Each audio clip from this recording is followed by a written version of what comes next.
Welcome to Dependable Flame, where we explore vintage petrol lighters, ashtrays, tobacconana, and other useful mechanisms. Make yourself at home.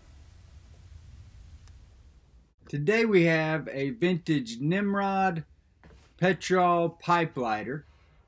I believe this is the Commander model, but I couldn't find any place that it is marked as such. It was made in Cincinnati, Ohio, has a ribbed heavy gauge case design. It's a very nice lighter that does show scuffs, scratches, dings. I don't recall seeing any dents. It does have some plating loss or discoloration, maybe some corrosion, and other minor blemishes. It still contains the original wick, and as you can tell, it lights up just fine. Functions very well. The wick is sort of stiff and appears to me as though it is probably made of some kind of fiberglass, maybe interwoven with cotton or some other kind of material like that. I mentioned in the last pipe lighter video that I did, which was a while back, it was right after I discovered one man and his pipe, and he was asking me about lighters. So I had gathered up what I had, and I'd just gotten this lighter in the mail then. And I mentioned that it reminded me of the Dunhill Auto Roller Light, which has the heavy ribs. The roller light is more of a sharp, I don't know, I would call them both ribs, but the NIMROD, they are a little flatter. Maybe the crevices that form each rib go a little deeper, but it's flatter on the top. It says NIMROD on the base, Cincinnati, Ohio, and the patent number. Has a monogram slot on the front of the case that is still empty. As I said, it does have scuffs, scratches, plenty of wear. The inside of the insert really looks like it has some wear. I don't know if that is an anodized finish or some other kind of, it's definitely not plated, and whatever finish it had has sort of worn off. You can see the carbon buildup there around the wick and the whole, I don't know unless you'd call that a chimney area on a pipe lighter. Well, yeah, I guess it's still the chimney area. It doesn't have a windscreen, but it's still the chimney where the wick goes down into the tank of the lighter. But this is a very sturdy feeling lighter, although the insert is kind of particular in the way that it wants to go down in the case. The case is pretty clean, does show some tarnish, other corrosion maybe, and buildup, but not too bad. The felt pad is a little bit dirty, but not horrible. Underneath the felt pad, it looks pretty good. A little bit wider, so some of the dust maybe that has gotten to the outside of that pad has not gotten on the inside.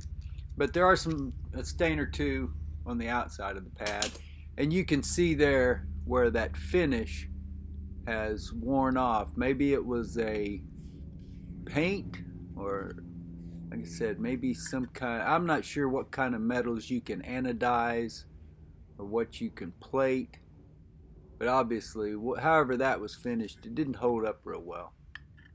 You can also see along the top of that case, well, as I'm putting it in there, you can see it doesn't really want to slide like you would with a Zippo. You need to put it in more deliberately closer to the actual place that it's going to slide down.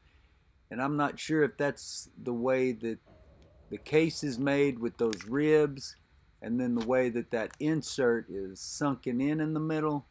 But anyway, it all fits together well. You can see there those discoloration spots or maybe plating loss. It's hard for me to tell. There are spots on both sides underneath where that seal of the top insert goes over the top of the bottom slipcase.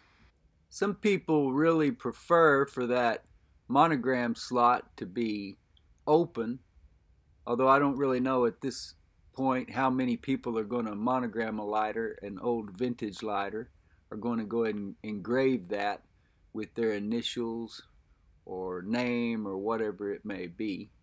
But a lot of people seem to like to find them that way. A lot of sellers seem to like to promote them that way. I like to find them with stuff engraved in them. I think it adds character to it. And I like finding them like this too. Either way is good. I don't really like it when it's scratched in or scrawled, something like that. But if it's a nice engraving, then yeah. But even handmade stuff is, or handmade engravings is not all that bad if, if it's interesting enough. You can see there that wick material, as I said earlier. I believe it's one of those fiberglass type that's interwoven with some other rayon, cotton, some other kind of material. There is some buildup there around that chimney area that I couldn't clean off. But man, this thing fires up every single time.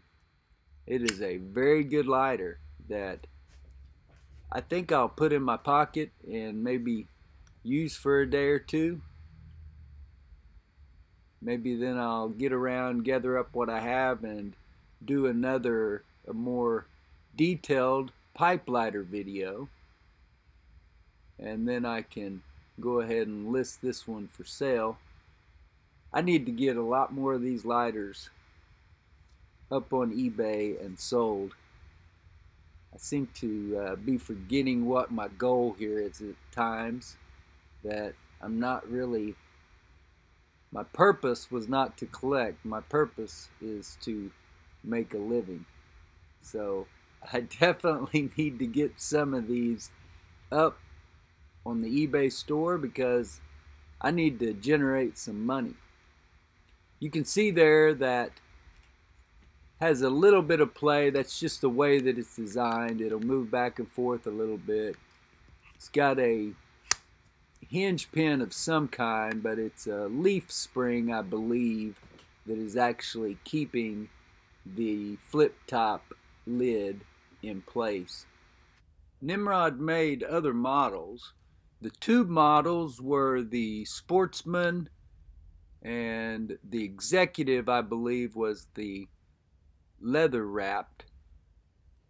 The other flip top, or I believe there was a smaller flip top that was called the Admiral. Maybe I'm wrong. Maybe the other one was bigger.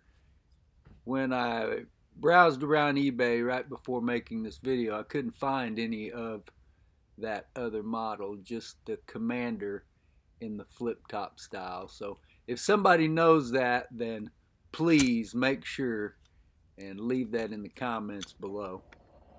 There's a million different pipe lighters and we ain't even touched half of them on this channel. Until next time.